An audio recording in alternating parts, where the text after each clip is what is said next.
Kalvari crossing അനുഭവത്തിലൂടെ കർത്താവായ യേശു ക്രിസ്തു കടന്നു പോകുമ്പോൾ യാതൊരു തരത്തിലുള്ള ഭയമോ ഭാരമോ പ്രയാസമോ ആ യേശു കർത്താവിന് ഉണ്ടായില്ല. തന്നെ സഹായിക്കുവാൻ ആരും വരുന്നില്ല എന്ന് കണ്ടുകൊണ്ട് യേശുവിന് യാതൊരു ബുദ്ധിമുട്ടും തോന്നിയില്ല.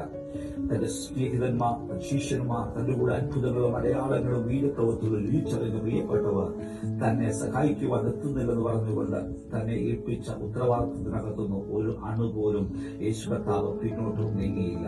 തന്റെ മാതാവും തന്റെ പ്രിയ ശിഷ്യനുമെല്ലാം നോക്കി നിൽക്കുമ്പോഴും ആ ക്രൂശെടുത്ത് ഗൊൽഗോഥായിലേക്ക് നടന്നു നിന്ന ക്രിസ്തുവിനെ ഭരിച്ചത് തന്നെ ഏൽപ്പിച്ചിരുന്ന ദൈവിക ദൗത്യമാണ്. തന്റെ പിതാവായ ദൈവം തന്നെ ഏൽപ്പിച്ചിരുന്ന ദൗത്യം തന്റെ മക്കളെ തന്നോട് അടുപ്പിക്കുവാൻ വേണ്ടി ഈ ലോകത്തിലേക്ക് വന്ന് യാഗമായി മാറി അവരുടെ പാപത്തിന് പരിഹാരം വരുത്തുവാൻ യേശു കർത്താവ് ഏറ്റെടുത്ത ആ ഉദ്യമം ഒരു അണു പോലും തെറ്റാതെ മാറാതെ ആ യേശു കർത്താവ് ഈ ഭൂമിയിൽ അത് ചെയ്യുവാനായിട്ട് ഇടയായിട്ടുണ്ട്. എന്നെ കേൾക്കുന്ന ദൈവത്തിന്റെ മക്കളെ, കുഞ്ഞുങ്ങളെ, നിങ്ങളുടെ ജീവിതത്തിനകത്ത് നിങ്ങളെ ഏൽപ്പിച്ചിരിക്കുന്ന ദൈവിക ഉത്തരവാദിത്വങ്ങളുണ്ട്. ഒരുപക്ഷെ നിങ്ങളെ അപ്രീഷിയേറ്റ് ചെയ്യുവാൻ ആളുകൾ വന്നില്ലെന്ന് വരാം, സഹായിക്കുവാൻ ആളുകൾ വന്നില്ലെന്ന് വരാം. എന്നാൽ അവർ വരുന്നില്ലെന്ന് മാത്രമല്ല, അവർ നിങ്ങളുടെ മുറിവേൽപ്പിക്കുക വാക്കുകളിലൂടെ, പ്രവർത്തികളിലൂടെ, ചിന്തകളിലൂടെ, എഴുത്തുകളിലൂടെ ഒക്കെ നിങ്ങളെ മുറിവേൽപ്പിച്ച് നിങ്ങളെ ആ ഉദ്യമത്തിൽ നിന്ന് പിന്തിരിപ്പിക്കുവാൻ ശ്രമിച്ചെന്ന് വന്നേക്കാം.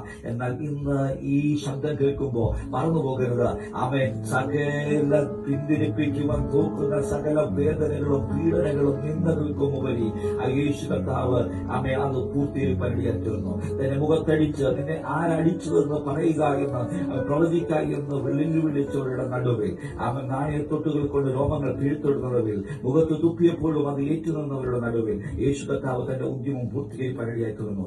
എങ്കിൽ ആ യേശു നിങ്ങളെയും ബലപ്പെടുത്തും, ശക്തീകരിക്കും. വിവരങ്ങളിലേക്ക് നമുക്ക് സമർപ്പിച്ചു കൊടുക്കാം.